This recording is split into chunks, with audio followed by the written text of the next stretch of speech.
kia là chết cho cái gì phá tới có bên phá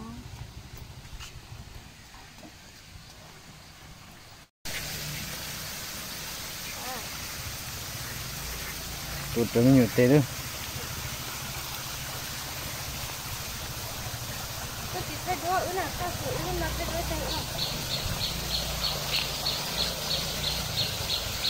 cái cái cả băng ra nó hả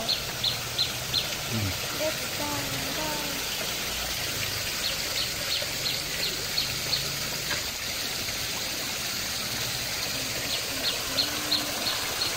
đây là chỉ biết trong trái thằng này cái đứa này phải làm cái gì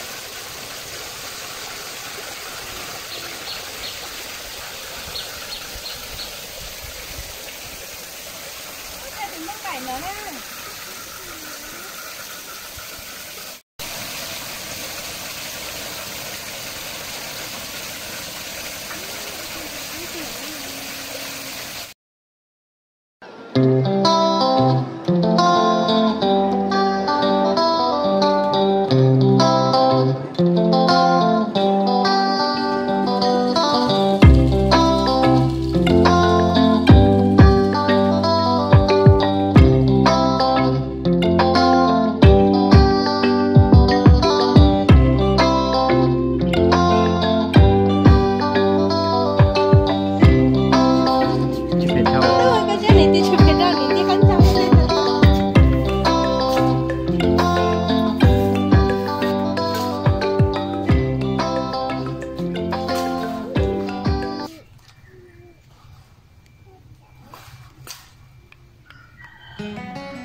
cho nên tốn nó ngó cho nó là chụp cái gì à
mẹ sao còn tụi cổ rong nữa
Ừ. Chế nó khó chế này là mới cho mấy cân thôi.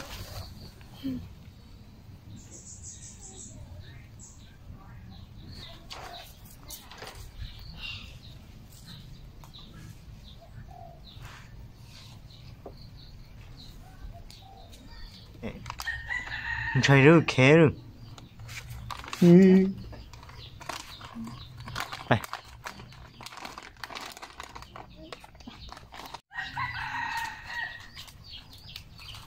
Tôi mẹ. Tôi nhớ cái tim không ra cho nó. Hồi nó mua khé sao? Nó khé chút trong mà mèo.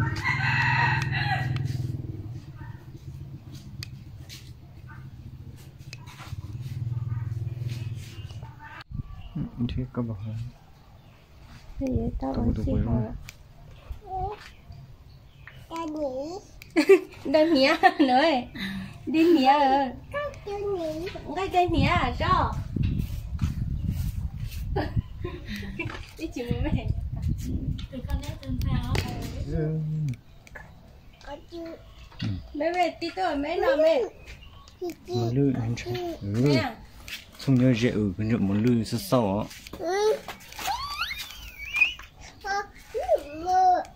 Lư sơ sọ. Lư sơ sọ gì?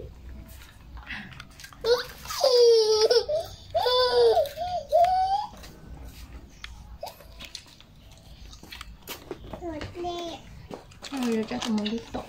Thằng một lư gì dạy. Ôi, cái con nó nữa rồi. Nó có gì rồi.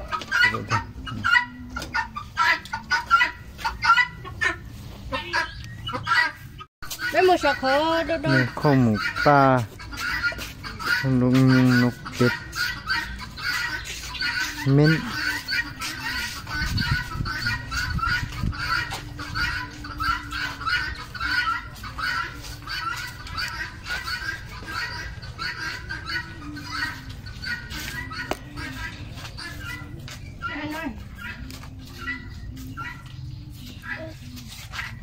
Chị rau. Rau rồi mẹ.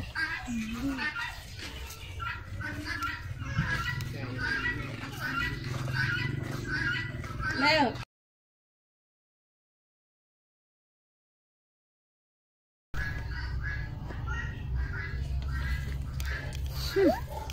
Chút thế nữa quá.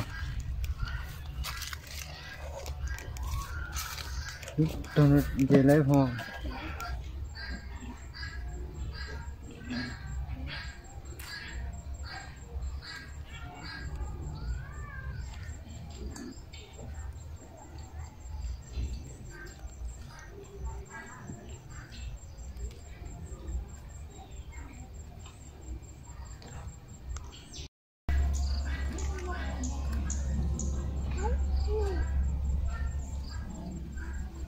Đó tí gì con này này. Mẹ ơi.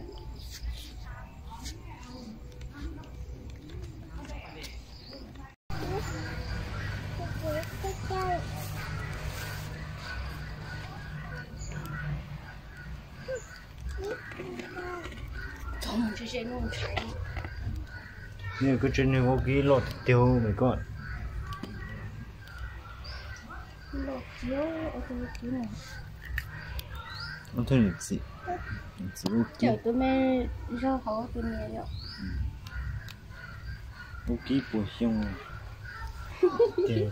Ít buồn ăn cỡ xong. Mẹ mà bắt cái này. Sẽ cái nha. Chạy rồi. Tụi bác kia lớn lộ.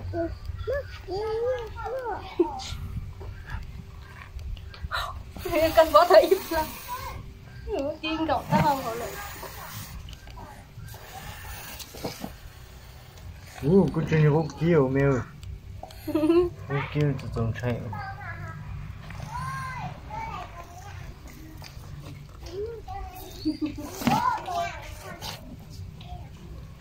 Tao nhai.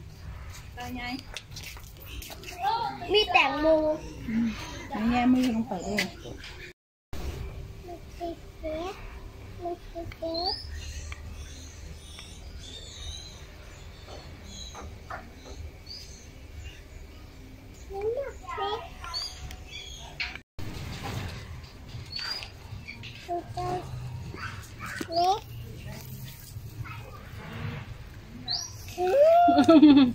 Tôi cho mấy nào mấy món mấy nào cầm hai thả mấy nào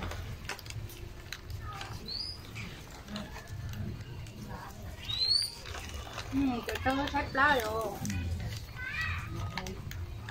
một biết kì biết chúng như vậy hẳn tôi phun gì này tụi mấy nó mấy tôi chỉ tao tè đây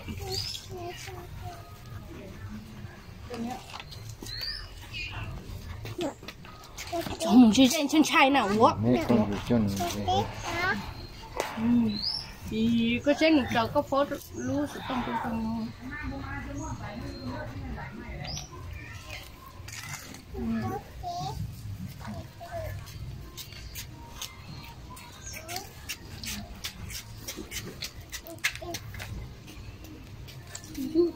tôi mấy quả tôi sáng nhiều lấy cái bún rồi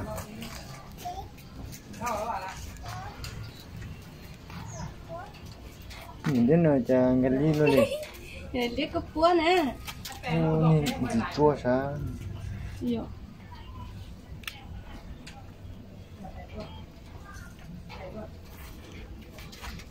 không rồi có sáng như liên nữa nè liên thì chẳng cái ly luôn mẹ xong chỉ tệ rồi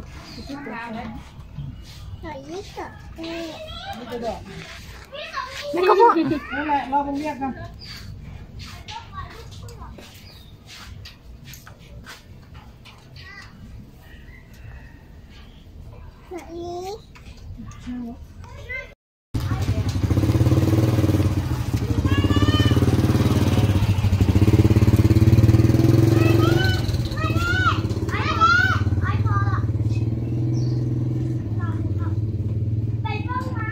kéo tự sẽ nộp kéo xin mẹ đây sẽ được kéo thì chụp hết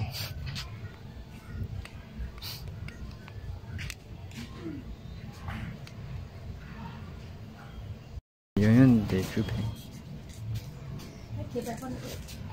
cao cao cao cao rồi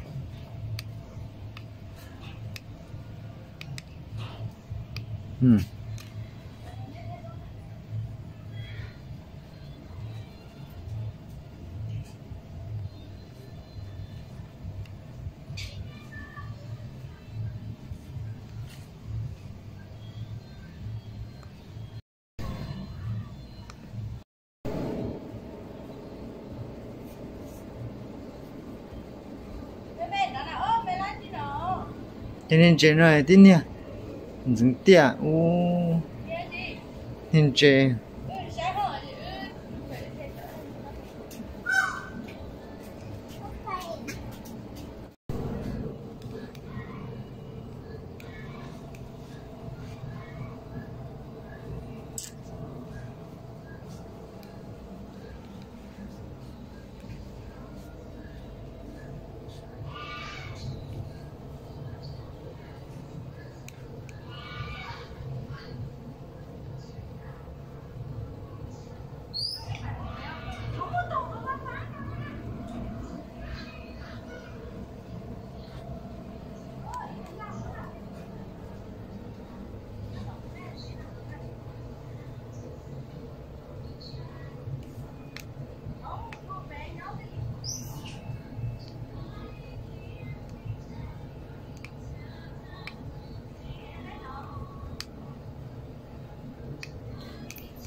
bên nào mẹ số kia kia đưa lấy một con tổ không chế luôn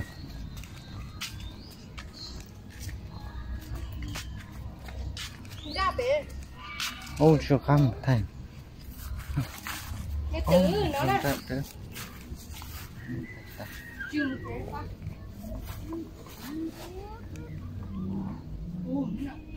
生爹是鸭子。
này cái bộ tụi nó rung cao,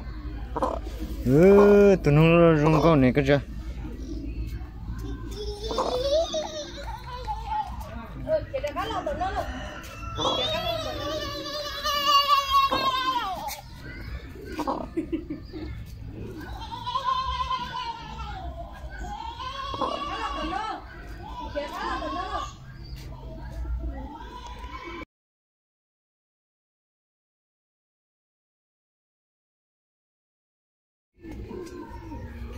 Nó phá mùa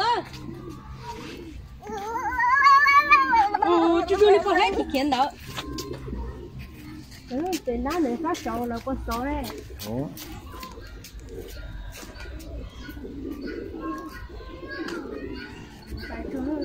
cái nào cái chứ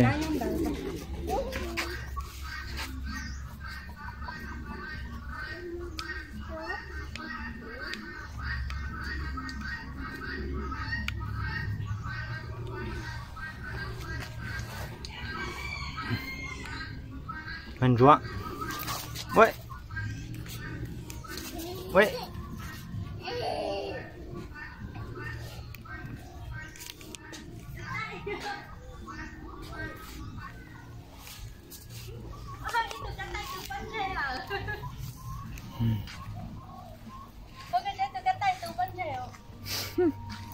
mà nóจะchụp hết luôn cái tay tù sao vẫn gì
mèo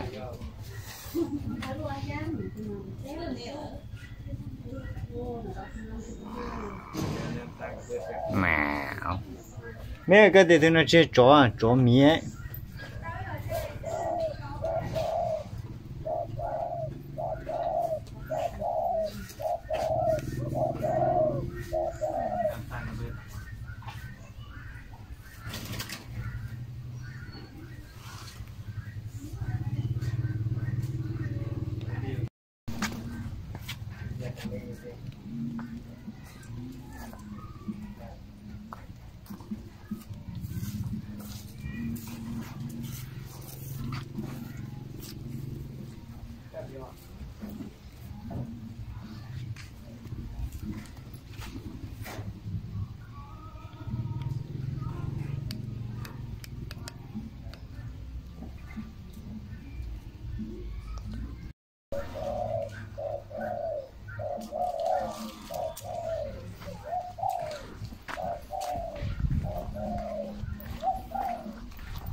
ประเทศเนี่ยให้ดอกนะกินอาหารมันเสือเอง ขี้เท่าไหร่วะ ผู้นึง30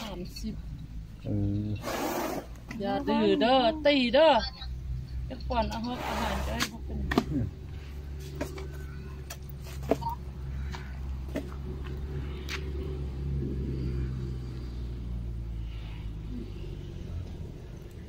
แม่เป็นเจ้าของเขา นั่นแหละแม่เป็นเจ้าของ ขี้นี่ขี้รอบนึงนี่เหรอ นี่แหละต้นอาหารนี่แหละ จักนาที ที่3 รอบ จะให้ตีเด้อ เดี๋ยวผมมือเนี่ยสักก็ยืดน่าได้น่ามื่อกูปุ๊บ หนักถ้าก็ ปัดที่ฝุ่นออกก่อนกินเนาะ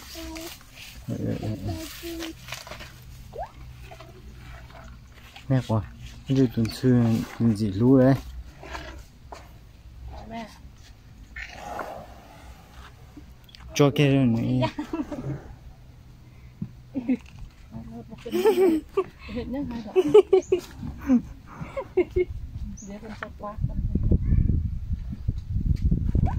น่าจะเกี่ยวกับจับลูกก็ได้แม่กว่าจื้อก็จีนใช่หรอจับเรียนให้บันลุจับต้นแบบเรียนให้ได้เรียนให้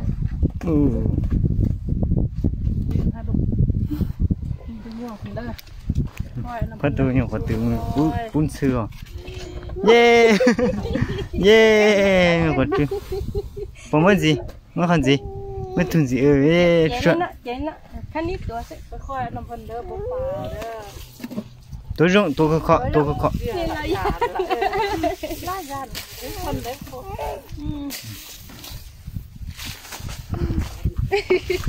อีไน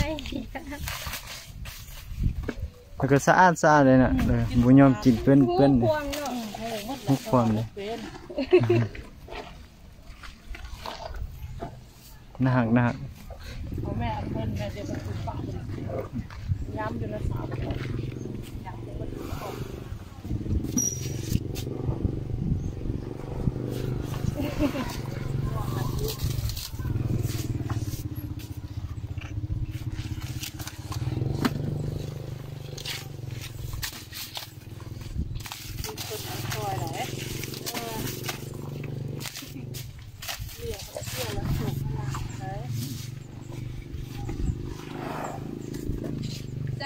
ควรเนาะ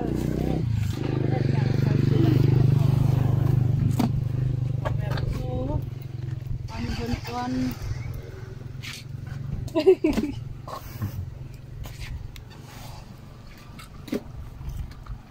อันนี้เราก็กินได้ เนื้อแห้งมากนะหลาย นี่ก็ม้วนสิอ่ะอีลูกป้อง เอาแม่ สิตก สิปะ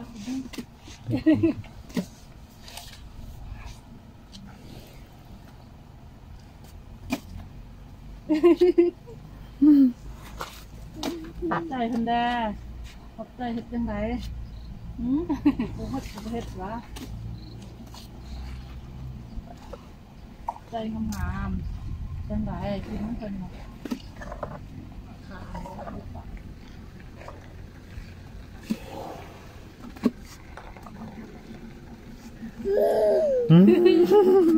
อาจารย์ เลยดีเจ แล้วดีใจ มันจะสร้าง ก็มันชูคำพูดล่ะเวียดนามก็ได้ก็อยากกินมัน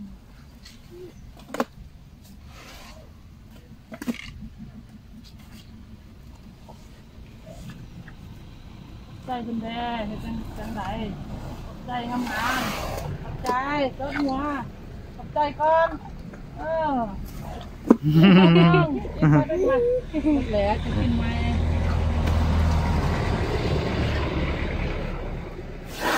โอ้ยทึกคนไหนตีไหนโอ้แห้งนี่หรอโอ้เด้อ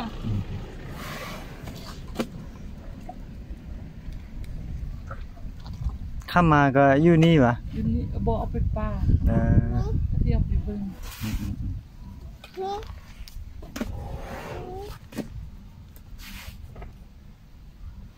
ขี้บ่ขี้น้อยบ่ก็บ่ใจ แล้วว่าเราขี้ ขอบใจอีกวันนึงทันทีถ้าประตูมาเพิ่นไปซื้ออันนั้นบึดนึงแหละอันที่ เออ ขอบใจงามๆไปขอบใจอีกครั้งนึงอ้อนหัวอีกครั้งนึงเราเข้าใจเราเห็นอย่างนี้ หมดแล้วเอา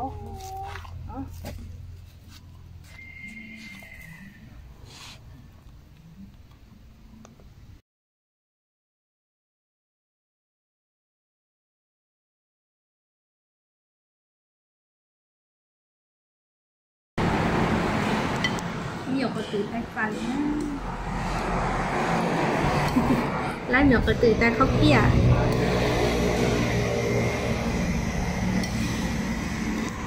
nó phải không có tiền